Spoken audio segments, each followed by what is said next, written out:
Hi friends, ಎಲ್ಲರಿಗೂ ನಮಸ್ಕಾರ. ನಾನಿವತ್ತು ಮಂಗಳೂರು ಬನ್ಸ್ ಮಾಡ್ಕೊಂಡಿದ್ದೀನಿ. ತುಂಬಾ ಟೇಸ್ಟಿಯಾಗಿರುತ್ತೆ. ಇಂಗ್ರೀಡಿಯೆಂಟ್ಸು ತುಂಬಾ ಕಡಿಮೆ ತಗೊಳ್ಳುತ್ತೆ, ಮಾಡೋದು ಕೂಡ ತುಂಬಾ ಈಸಿ. ಬಾಳೆಹಣ್ಣು ಹಾಕೊಂಡು ಮಾಡ್ಕೊಳ್ಳೋಂಥದ್ದು. ನೀವು ಬಾಳೆಹಣ್ಣು ತೊಗೊಂಡು ಬಂದು ತುಂಬ ಹಣ್ಣಾಗ್ಬಿಟ್ಟಿದೆ, ತಿನ್ನೋದಕ್ಕೆ ಆಗಲ್ಲ ಅಂತ ಕೂಡ ಈ ರೀತಿ ಬನ್ಸ್ ಮಾಡ್ಕೊಳ್ಬೋದು. ನೋಡಿ, ಒಳಗಡೆ ಕೂಡ ಯಾವ ರೀತಿ ಇರುತ್ತೆ ಲೇಯರ್ ಅಂತೇಳಿ. ತಿನ್ನೋದಕ್ಕಂತೂ ತುಂಬ ಅದ್ಭುತವಾದಂಥ ರುಚಿ ಇರುತ್ತೆ. ನೀವು ಕೂಡ ಒಂದ್ಸಲ ಟ್ರೈ ಮಾಡಿ. ಇದು ಮಾಡೋದಕ್ಕೆ ಏನೇನು ಬೇಕು ನೋಡೋಣ ಬನ್ನಿ. ಇದನ್ನು ತುಂಬ ಸಿಂಪಲ್ ರೆಸಿಪಿ. ಇದನ್ನು ಟಿಫನ್ಗೆ ಮತ್ತು ಸ್ನ್ಯಾಕ್ಸ್ಗೆ ಈವ್ನಿಂಗ್ ಕೂಡ ಉಪಯೋಗಿಸ್ಕೊಳ್ತಾರೆ. ತುಂಬಾ ಸಿಂಪಲ್ಲು. ಮೊದಲಿಗೆ ನಾನು ಮೈದಾ ಹಿಟ್ಟು ತೊಗೊಂಡಿದ್ದೀನಿ. ಮೈದಾ ಹಿಟ್ಟು ಮೆಜರ್ಮೆಂಟ್ ತೊಗೊಂಡಿಲ್ಲ. ನಾವು ಕಲಿಸ್ಬೇಕಾದ್ರೆ ಎಷ್ಟು ಹಿಡಿಯುತ್ತೆ ನೋಡ್ಕೊಂಡು ಹಾಕೊಳ್ಳೋಣ. ನಾನಿಲ್ಲಿ ಬಾಳೆಹಣ್ಣು ತೊಗೊಂಡಿದ್ದೀನಿ. ಮೇನ್ ಬನ್ಸಿಗೆ ಬೇಕಾಗಿರೋದು ಬಾಳೆಹಣ್ಣು ತುಂಬ ಚೆನ್ನಾಗಿ ಹಣ್ಣಾಗಿರ್ಬೇಕು. ನಾನು ಈ ಥರ ಏಲಕ್ಕಿ ಬಾಳೆಹಣ್ಣಿಗಿಂತ ಈ ಥರ ತೊಗೊಂಡು ನೀವು ಪಚ್ಚ ಬಾಳೆ ತುಂಬಾ ಚೆನ್ನಾಗಿರುತ್ತೆ. ತುಂಬ ಹಣ್ಣಾಗಿರ್ಬೇಕದು, ತುಂಬ ಚೆನ್ನಾಗಿರುತ್ತೆ. ಮೊಸರು 1 3 ಸ್ಪೂನ್ ಅಷ್ಟು ತೊಗೊಂಡಿದ್ದೀನಿ. ಸಕ್ಕರೆ ಕೂಡ 2.5 ಇಂದ 3 ಸ್ಪೂನ್ ಅಷ್ಟಿದೆ. ಸ್ವೀಟ್ ಜಾಸ್ತಿ ಇಷ್ಟಪಡೋದ್ರೆ ಸಕ್ಕರೆನ ಇನ್ನೊಂದು ಸ್ವಲ್ಪ ಜಾಸ್ತಿ ಕೂಡ ಬಳಸ್ಕೊಳ್ಬೋದು. ನಾವು ಹಿಟ್ಟು ಕಲಸಾದ್ಮೇಲೆ ಮೇಲ್ಗಡೆ ಹಾಕ್ಲಿಕ್ಕೆ 1 ಸ್ಪೂನ್ ಅಷ್ಟು ಎಣ್ಣೆ. ಡೀಪ್ ಫ್ರೈ ಮಾಡೋದಕ್ಕೆ ಬೇರೆ ಎಣ್ಣೆ ಬೇಕಾಗುತ್ತೆ. ಸೋಡಾ ಸ್ವಲ್ಪ 1-2 ಪಿಂಚಷ್ಟು. ಉಪ್ಪು ಸ್ವಲ್ಪ ಹಾಕೊಳ್ಳಿ, ತುಂಬಾ ಉಪ್ಪು ಹಾಕ್ಬೇಡಿ. ಸಕ್ಕರೆ ಕೂಡ ಹಾಕಿರ್ತೀರಾ, ತುಂಬಾ ಉಪ್ಪಾದ್ರೆ ಚೆನ್ನಾಗಿರಲ್ಲ. ಬಾಳೆಹಣ್ಣಲ್ಲಿ ಕೂಡ ತುಂಬಾ ಸ್ವೀಟ್ ಇರುತ್ತೆ. ಜೀರಿಗೆ 1 ಸ್ಪೂನ್ ಅಷ್ಟು. ಇಷ್ಟು ಇಂಗ್ರೀಡಿಯೆಂಟ್ಸ್ ಆದ್ರೆ ಸಾಕು. ಇದನ್ನೆಲ್ಲ ಪ್ರಿಪೇರ್ ಮಾಡ್ಕೊಂಡು ಕೊನೆಯಲ್ಲಿ ಹಿಟ್ಟು ಹಾಕೊಂಡು ನಾವು ಚಪಾತಿ ಹಿಟ್ಟಿನ ರೀತಿ ನಾದ್ಕೋಬೇಕಾಗತ್ತೆ. ಮೊದಲಿಗೆ ಇದನ್ನ ಬಾಳೆಹಣ್ಣೆಲ್ಲ ಸಿಪ್ಪೆ ತೆಗೆದು ಒಂದು ಬೌಲ್ಗೆ ಹಾಕೊಳ್ಳೋಣ. ನೇಂದ್ರ ಬಾಳೆನ 2 ಬಾಳೆಹಣ್ಣು ತಗೊಂಡಿದ್ದೀನಿ. ನೀವು ಇದನ್ನ ಹೊರಗಡೆ ಪಾತ್ರೆನಲ್ಲಿ ಕೂಡ ಈ ರೀತಿ ಕಲಿಸ್ಕೊಳ್ಳೋದು. ಅಥವಾ ಇನ್ನೂ ಸಿಂಪಲ್ ಪ್ರೊಸೀಜರ್ ಅಂದ್ರೆ ನೀವು ಮಿಕ್ಸಿ ಜಾರ್ಗೆ ಹಾಕೊಂಡು ನೀರು ಮಾತ್ರ ಒಂದು ಸ್ವಲ್ಪನೂ ಹಾಕಬಾರ್ದು. ಇದಕ್ಕೆ ಯಾವುದೇ ಸ್ಟೇಜ್ ನಲ್ಲಿ ನೀರು ಹಾಕಬಾರ್ದು. ಮಿಕ್ಸಿ ಜಾರ್ನಲ್ಲಿ ಹಾಕೊಂಡು 1 ರೌಂಡ್ ನೀವು ಮಿಕ್ಸ್ ಮಾಡೋದ್ರಿಂದ ಸಕ್ಕರೆ ಮೊಸರು ಎಲ್ಲ ನೀಟಾಗಿ ಮಿಕ್ಸ್ ಆಗುತ್ತೆ.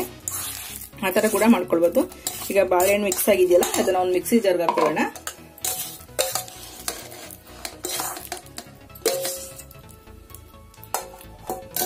ಹಾಗೆ ಅದು ರುಬ್ಬುವಾಗ್ಲೇನೆ ಸಕ್ಕರೆ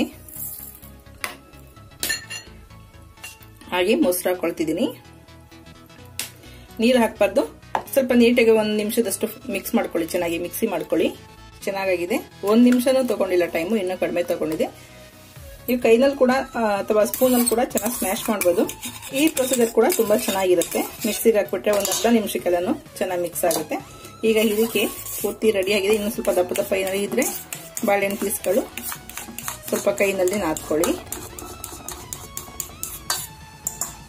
ಈಗ ಇದಕ್ಕೆ ಸ್ವಲ್ಪ ಉಪ್ಪು ಮತ್ತೆ 1 ಸ್ಪೂನ್ ಅಷ್ಟು ಜೀರಿಗೆ, ಸ್ವಲ್ಪ ಸೋಡಾ ತಗೊಂಡಿದ್ದೀನಿ.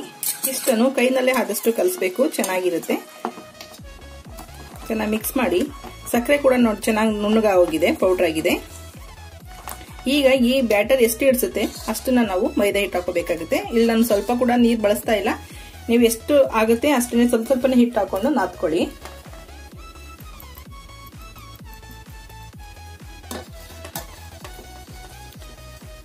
ಮೈದಾ ಹಿಟ್ಟು ಜರಡಿ ಮಾಡಿ ಇಟ್ಕೊಂಡಿದ್ದೀನಿ.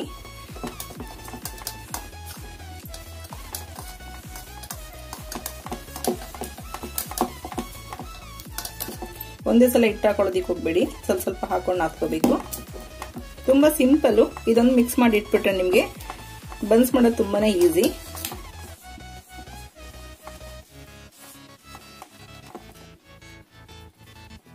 ಆಮೇಲೆ ನಾವು ನಿಮಗೆ ಬನ್ಸ್ ಮಾಡೋದಕ್ಕೆ ತುಂಬಾನೇ ಚೆನ್ನಾಗಿರುತ್ತೆ. ಉಳಿ ಬರದೆ ಬನ್ಸ್ ಮಾಡಿದ್ರೆ ನಿಮ್ಗೆ ಚೆನ್ನಾಗಿರಲ್ಲ. ಲಟ್ಟಿಸ್ಬೇಕಾದಷ್ಟೇ ಬನ್ಸನ್ನ ಸ್ವಲ್ಪ ದಪ್ಪವಾಗಿ ಲಟ್ಟಿಸ್ಕೋಬೇಕಾಗತ್ತೆ.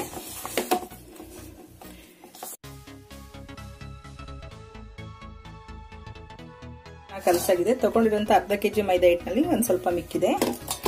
ಚೆನ್ನಾಗಿ ಒಂದು 3-4 ನಿಮಿಷದಷ್ಟು ಚೆನ್ನಾಗಿ ನಾದ್ಕೋಬೇಕು. ಈ ಕೊನೆಯಲ್ಲಿ 1 ಸ್ಪೂನ್ ಅಷ್ಟು ಎಣ್ಣೆ ಮೇಲ್ಗಡೆಯಿಂದ ಹಾಕೊಂಡ್ರೆ ಸಾಕು. ನಾವು ಹಿಟ್ಟು ಒಣಗೋದಿಲ್ಲ, ಡ್ರೈ ತರ ಆಗೋದಿಲ್ಲ, ಚೆನ್ನಾಗಿರುತ್ತೆ. ಈಗ ಪ್ಲೇಟ್ ಮುಚ್ಚಿ ಇದನ್ನ ನೆನೆದಿಕ್ ಬಿಡೋಣ. ಕಲಸಾಗಿದೆ. ನಾನು ಇದನ್ನ ಒಂದು 8 ಗಂಟೆ ಅಷ್ಟು ರೆಸ್ಟ್ಗೆ ಇಡ್ತಾ ಇದ್ದೀನಿ. ನಿಮ್ಗೆ ಏನಾದ್ರು ಬಟಾಣಿ ಕುರ್ಮಾ ಅಥವಾ ಒಣ ಬಟಾಣಿ ಕುರ್ಮಾ ಅಥವಾ ಪಾವ್ ಭಾಜಿ ಏನಾರು ಮಾಡ್ಕೊಳ್ಳೋದಿದ್ರೆ ಕಾಬೂಲ್ ಚನ ಅಥವಾ ಬಟಾಣಿ ನೆನೆ ಹಾಕದಿದ್ರೆ ಇವಾಗ ನೆನೆ ಹಾಕೊಳ್ಬಹುದು. ನಾನು 8 ಗಂಟೆ ರೆಸ್ಟ್ ಕೊಡೋದ್ರಿಂದ ಅಷ್ಟರಲ್ಲಿ ಕಾಳು ಕೂಡ ನೆಂದಿರ್ತವೆ. ನೀವು ಯಾವ ಗ್ರೇವಿ ಬೇಕಾದ್ರೂ ಮಾಡ್ಕೊಳ್ಬಹುದು. ನಾನು ತೆಂಗಿನಕಾಯಿ ಚಟ್ನಿ ಅಷ್ಟೇ ಮಾಡ್ತಾ ಇದ್ದೀನಿ. ಕಲಸಿಟ್ಟಿದ್ವಲ್ಲ, ನೋಡೋಣ ನೆನೆದಿದೆಯಾ ಅಂತ ಹೇಳಿ. ಇಷ್ಟೆಲ್ಲ ಸ್ವಲ್ಪ ಚೇಂಜ್ ಆದಂಗಿರುತ್ತೆ. ಹಾಕ್ಕೊಳ್ಳಿ. ಸಾಫ್ಟ್ ಆಗಿದೆ.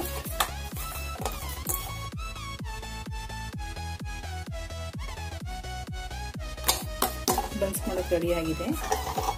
ತೆಂಗಿನಕಾಯಿ ಚಟ್ನಿ ಮಾಡ್ಕೊಳ್ತಿದ್ದೀನಿ. ಅದಕ್ಕೆ ಏನೇನು ಬೇಕು ನೋಡೋಣ. ಹಸಿ ತೆಂಗಿನಕಾಯಿ ತುರಿ ಒಂದು 4 ಸ್ಪೂನಷ್ಟು, ಹುರ್ಗಡ್ಲೆ 1.5 ಸ್ಪೂನಷ್ಟು, ರುಚಿಗೆ ತಕ್ಕಷ್ಟು ಉಪ್ಪು, ಸ್ವಲ್ಪ ಕೊತ್ತಂಬರಿ, ಸ್ವಲ್ಪ ಪುದೀನ, ಬೆಳ್ಳುಳ್ಳಿ, ಶುಂಠಿ, ಒಂದು 5 ಹಸಿಮೆಣಸಿನಕಾಯಿ ತಗೊಂಡಿದ್ವಿ. ಹಸಿಮೆಣಸಿನಕಾಯಿ ಬದಲು ನೀವು ಒಣಮೆಣಸಿನಕಾಯಿನ ಉಪಯೋಗಿಸ್ಕೊಳ್ಬೋದು. ಹಾಗೆ ಹಸಿಮೆಣಸಿನಕಾಯಿನ ಫ್ರೈ ಮಾಡಿ ಕೂಡ ಹಾಕ್ಕೊಳ್ಬೋದು. ಈಗ ಮಿಕ್ಸಿ ಜಾರ್ಗೆ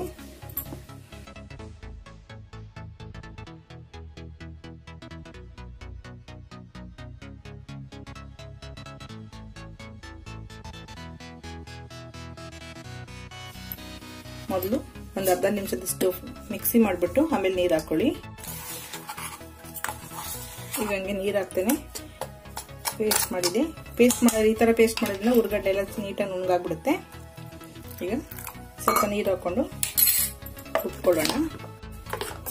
ಈಗ ಚಟ್ನಿನ ರುಬ್ಕೊಂಡಾಗಿದೆ. ತುಂಬ ನುಣ್ಣಗೂ ಬೇಡ, ತುಂಬ ತರಿನೂ ಬೇಡ, ಈ ರೀತಿ ಗಟ್ಟಿಯಾಗಿ ರುಬ್ಕೊಳ್ಳಿ. ಈಗ ಪುದೀನ ಸೊಪ್ಪು, ಸ್ವಲ್ಪ ಕೊತ್ತಂಬರಿ ಸೊಪ್ಪು ತೊಗೊಂಡಿದ್ವಲ್ಲ ಅದನ್ನು ಹಾಕೊಳ್ಳೋಣ. ಪುದೀನ ಹಾಕೋದ್ರಿಂದ ಇದ್ರ ಫ್ಲೇವರ್ ಹಾಗೆ ಇರುತ್ತೆ. ಪುದೀನ ಸೊಪ್ಪು ಅಷ್ಟೇ ಒಳ್ಳೆ ಫ್ಲೇವರ್ ಕೊಡುತ್ತೆ ಚಟ್ನಿಗಳಲ್ಲಿ.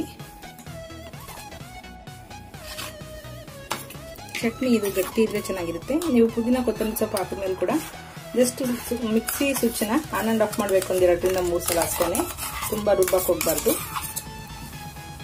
ಈ ಥರ ಗಟ್ಟಿ ಇದ್ರೆ ತುಂಬ ಚೆನ್ನಾಗಿರುತ್ತೆ.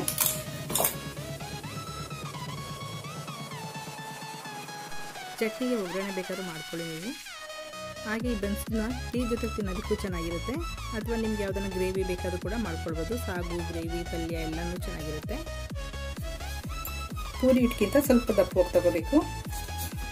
ಇದು ಲಟ್ಟಿಸ್ಬೇಕಾದ್ರೂ ಸ್ವಲ್ಪ ದಪ್ಪನೇ ಲಟ್ಟಿಸ್ಕೋಬೇಕಾಗುತ್ತೆ. ನಾನು ಒಣ ಮೈದಾ ಹಿಟ್ಟು ಹಚ್ಕೊಂಡು ಲಟ್ಟಿಸ್ಕೊತಾ ಇದ್ದೀನಿ. ಎಣ್ಣೆ ಕೂಡ ಒಂದು ಸೈಡ್ ಕಾಯೋದಕ್ಕೆ ಇಟ್ಕೊಳ್ಳಿ.